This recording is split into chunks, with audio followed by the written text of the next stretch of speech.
الرحمن الرحيم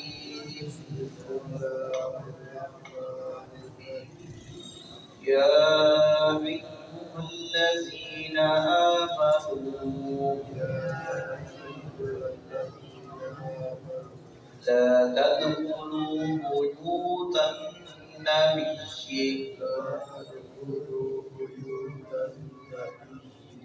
إلا أن يؤذن لكم إلى طعام غير ناظرين إناه ولكن إذا دعيتم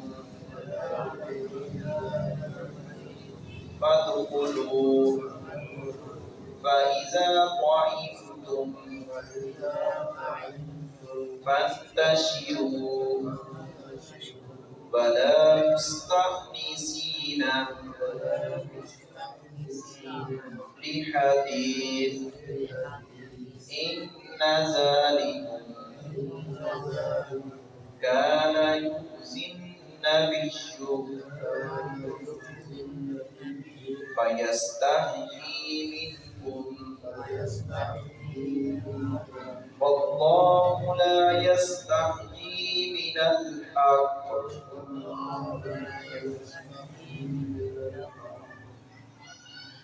اللہ رب العزت نے رسول اکرم صلی اللہ علیہ وسلم کے گھر میں جانے امہات المومنین کے ہوتے ہوئے گھروں میں جاتے وقت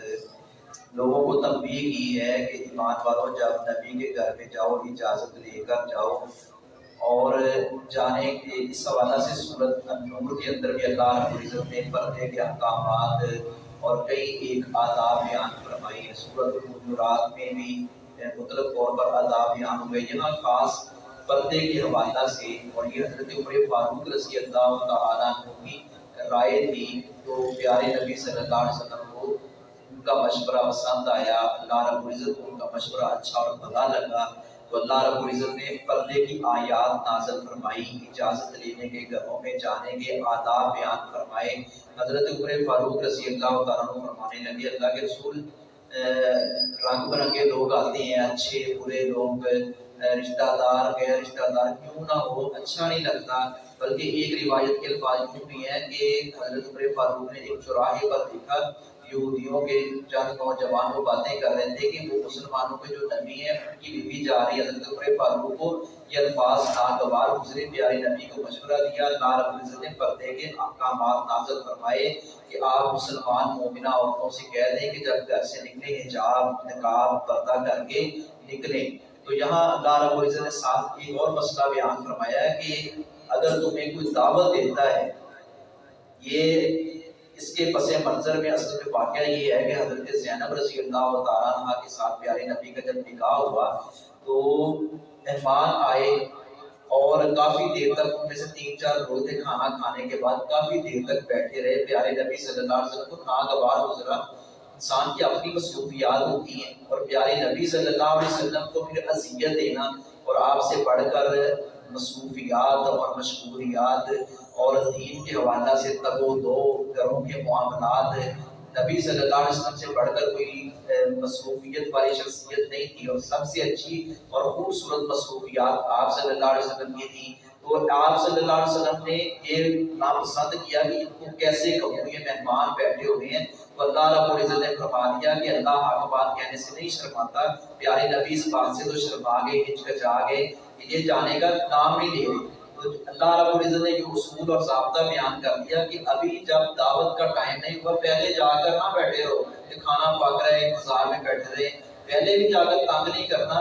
تو بعد میں بھی کھانا کھانے کے بعد فوراً واپس آ جانے۔ مہمان رحمت ہوتا ہے، یہ نہ ہو مہمان زحمت بن جائے، گھر والے تنگ پڑ جائیں۔ اکثر اوقات لوگ ان چیزوں کا خیال نہیں کرتے، توجہ نہیں دیتے، تو اللہ رب العزت نے یہ بنیادی مسائل اور آداب بیان فرمائے۔ یا ایھا الذین، ہے وہ لوگوں جو آمنوا ایمان لائے ہو، لا تدخلوا، نہ تم داخل ہو، بیوت النبی، نبی کے گھروں میں، بیت کی جمع ہے بیت، بیت آپ جانتے ہیں گھر کو کہتے ہیں، جمع کے الفاظ ہیں، لا تدخلوا، نہ تم داخل ہو، ہر عام خاص، جو بھی غیر محرم ہے، حتیٰ کہ یہاں تو بچوں کے لیے بھی شریعت نے اوقات بیان کیے ہیں کہ بچے یہ 3 اوقات ہیں، ان اوقات میں اپنا عزیزوں کے رشتہ داروں کے، بے شک وہ نابالغ ہیں، بچے ہیں، لیکن آداب بیان فرمائے کہ یہ سونے کے ٹائم ہے، یہ لباس چینج کرنے کا ٹائم ہوتا ہے، یہ اپنا فلاں وقت، اس پر پابندی، اللہ رب العزت نے سارے آداب بیان فرمائے ہیں، تو ہمیں ان چیزوں کا اہتمام کرنا چاہیے، بے شک وہ نابالغ بچے ہوں، پردے کا، حیاداری کا، شرم کا،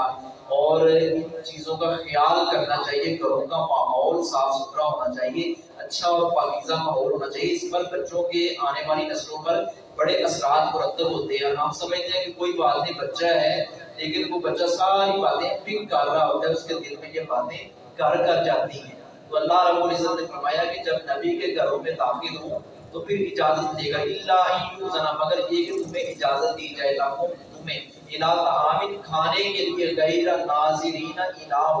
اس حال میں بھی انتظار کرنے والے نہ ہوں اس کے پکنے کا، یہ نہ ہو کہ ابھی پک رہی اور آپ بیٹھے انتظار کر رہے ہیں لیکن پکے گا، کھائیں گے، گر جائیں گے، پہلے سے آ کر کافی دیر پہلے بیٹھے ہوئے ہیں، یہ نبی صلی اللہ علیہ وسلم کو تکلیف دینے والی بات ہے۔ وَلَٰكِنْ إِذَا دُعِيتُمْ، اور لیکن جب تم بلائے جاؤ، فَادْخُلُوا، تو تم داخل ہو جاؤ، یعنی جب وقت ہو تو بر وقت داخل ہو، پہلے جا کر نہ بیٹھے رہے دھرنا مار کر۔ فَإِذَا طَعِمْتُمْ، تو پھر جب تم کھا چکو، فَانْتَشِرُوا، تو منتشر ہو جاؤ، وہاں بیٹھے نہ رہو، کھانا کھا لیے، گھر والوں سے سلام دعا لیں، ان کو دعا دیں، کھانے کی اور برکت کی دعا دیں، تو واپس پلٹ جائیں، وَلَا مُسْتَأْنِسِينَ لِحَدِيثٍ، اور مت بیٹھے رہو باتوں میں، یہ نہ ہو کہ باتیں کرتے رہو، گپیں ہانکتے رہو، ان ذالکم، بلا شبہ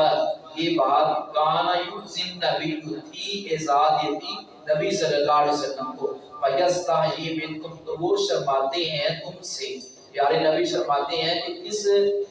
انداز سے، کیسے میں کہوں، گھر میں آئے ہوئے کو بندہ کہہ نہیں سکتا، تو آنے والے کو سوچنا چاہیے کہ میرے جانے کا وقت ہو گیا، اب میں جاؤں، میرا کام پورا ہو گیا ہے، مجھے کھانے پر بلایا گیا تھا، کھانا میں نے کھا لیا ہے، اب واپس پلٹ جاؤں۔ یہ شریعت نے اصول اور آداب رکھی ہیں، جیسے کہ نبی صلی اللہ علیہ وسلم نے یہ بھی فرما دیا، مہمان 3 دن کا ہوتے ہیں، اور اس کے بعد پھر مہمان کی خاص آؤ بھگت کرنے کی کوئی ضرورت نہیں ہے، وہی جو گھر میں کھاتے ہیں پیتے ہیں عام روٹین کا، 3 دن تک بس، یعنی کہ اس کا اہتمام کوئی خاص، وہ بھی خاص کا مطلب یہ ہے اپنی ہمت اور طاقت اور فصلی کے مطابق، یہ نہ ہو کہ بندہ مشقت میں پڑ جائے اور ادھر سے ادھار اٹھایا، ادھر سے ادھار اٹھایا، ادھر سے ادھار اٹھایا، یہ مہمان آئے ہیں اور کبھی کچھ بازار سے آ رہا ہے، کبھی کچھ آ رہا ہے، خود بھی تنگ ہو رہے ہیں، مہمانوں کو بھی چاہیے کہ وہ میزبان کو تنگ نہ کرے، اور میزبان کو بھی چاہیے کہ وہ اعتدال اور میانہ روی کا راستہ کبھی نہ چھوڑے۔ فَيَسْتَحْيِي مِنْكُمْ، تو پیارے نبی شرماتے ہیں تم سے، وَاللَّهُ لَا يَسْتَحْيِي مِنَ الْحَقِّ، اور اللہ نہیں حیا کرتا حق بات کرنے سے۔ تو اللہ رب العزت نے فرما دیا کہ یہ تم تکلیف دے رہے ہو نبی صلی اللہ علیہ وسلم کو، نبی صلی اللہ علیہ وسلم نے نہیں کہا، آپ شرماتے تھے، شرم محسوس کرتے تھے، تو اس لیے اس میں ہمارے لیے سبق ہے، جب ہم کہیں مہمان بن کر جائیں یا ہم میزبان ہوں، میزبان اور مہمان کو آداب کا خیال رکھنا چاہیے، جن کی اللہ رب العزت نے رہنمائی فرمائی۔